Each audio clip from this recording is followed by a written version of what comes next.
హల్లెలూయా యేసు ప్రభున్ ఎల్లరు స్తుతించుడి.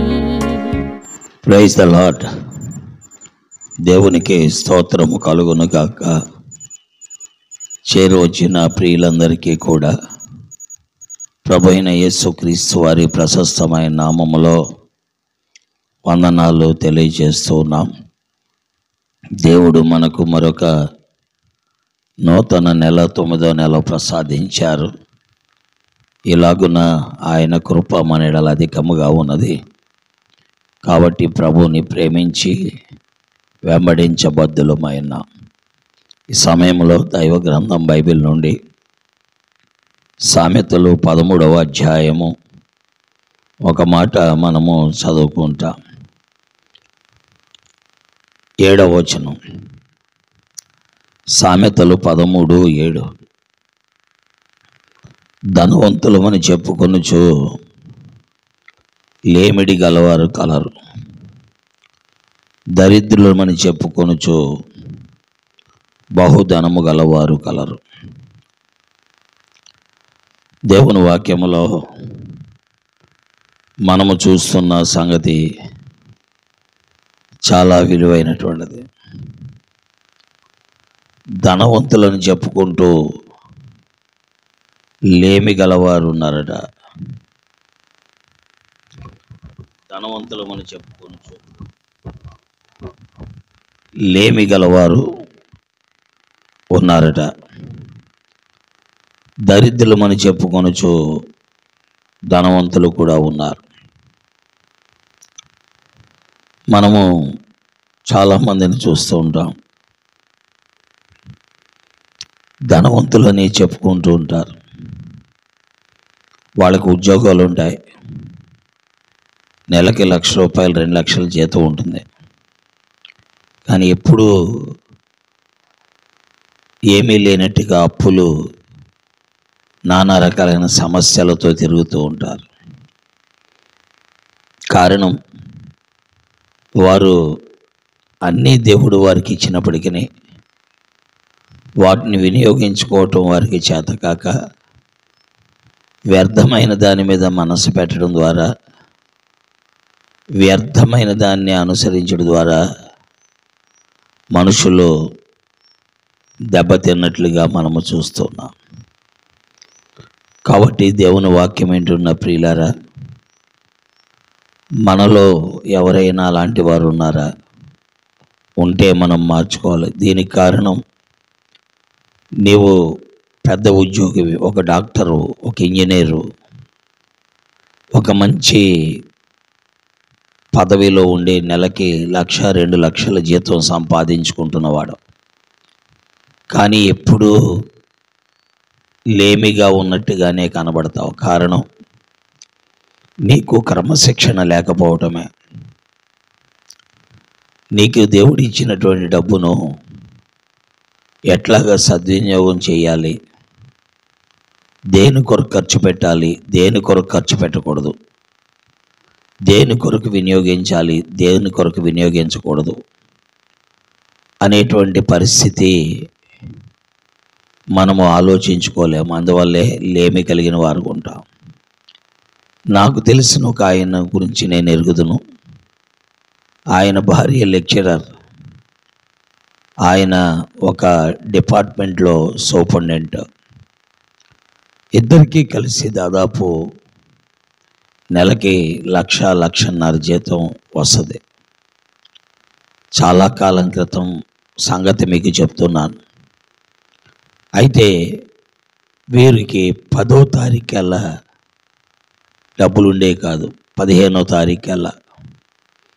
మిగతా 15 రోజులు కూడా మళ్ళా కిరాణా కొట్లు అప్పుకి వెళ్ళేవాళ్ళు, వేరే చోట అప్పు కొరకు వెళ్ళేవాళ్ళు. దీనికి కారణం ఏంటంటే, ఆ వచ్చినటువంటి డబ్బు 15 రోజుల్లో విలాసవంతమైన జీవితానికి ఉపయోగించేవారు.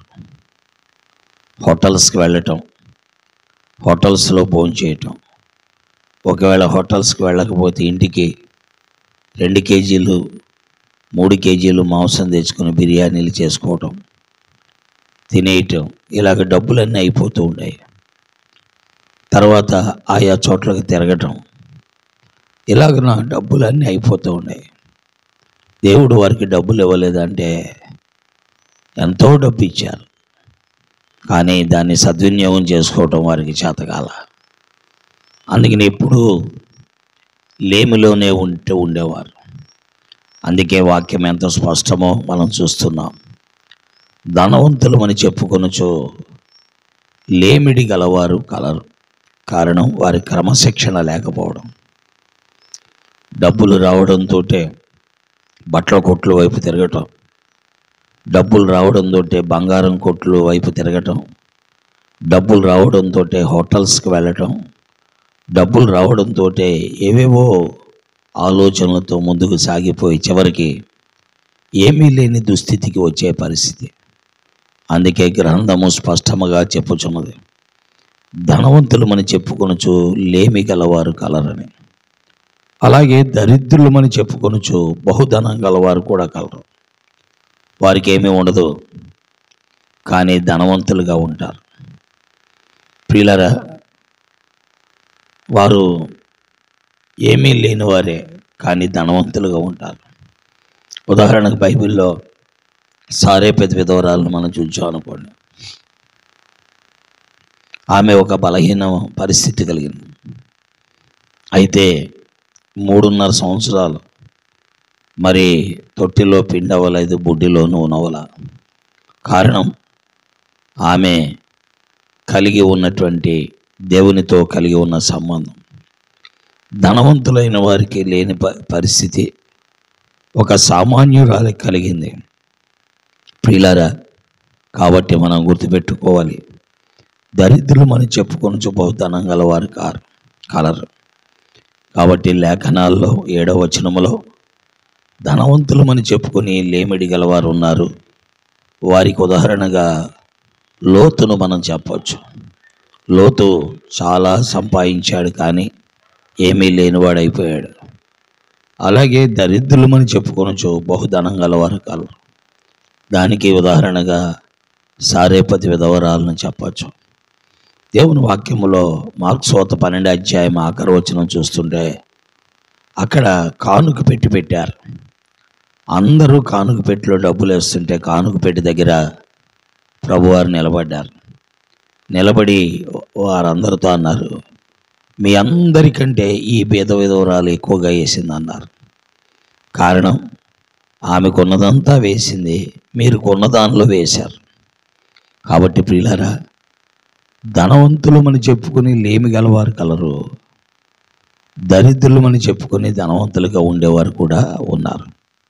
ఉదాహరణకు ఆమె బీద విధవరాలు వాక్యములో మనం చూస్తున్నాం.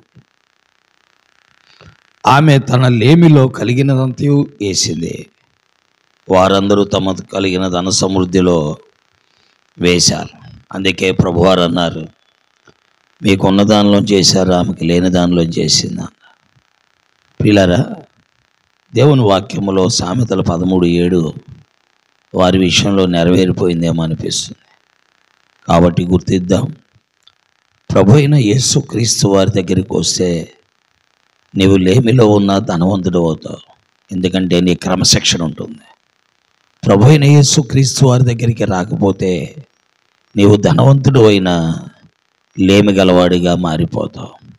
కాబట్టి ఆలోచించుకోండి, ప్రభు అయిన యేసునందు విశ్వాసం ఉంచండి.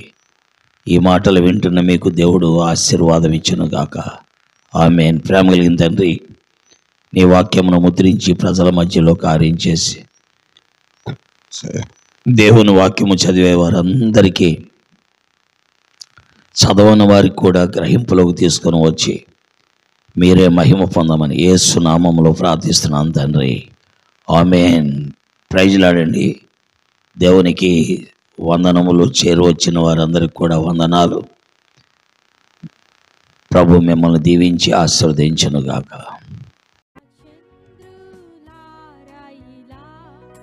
దేవుని స్తుతించుడి,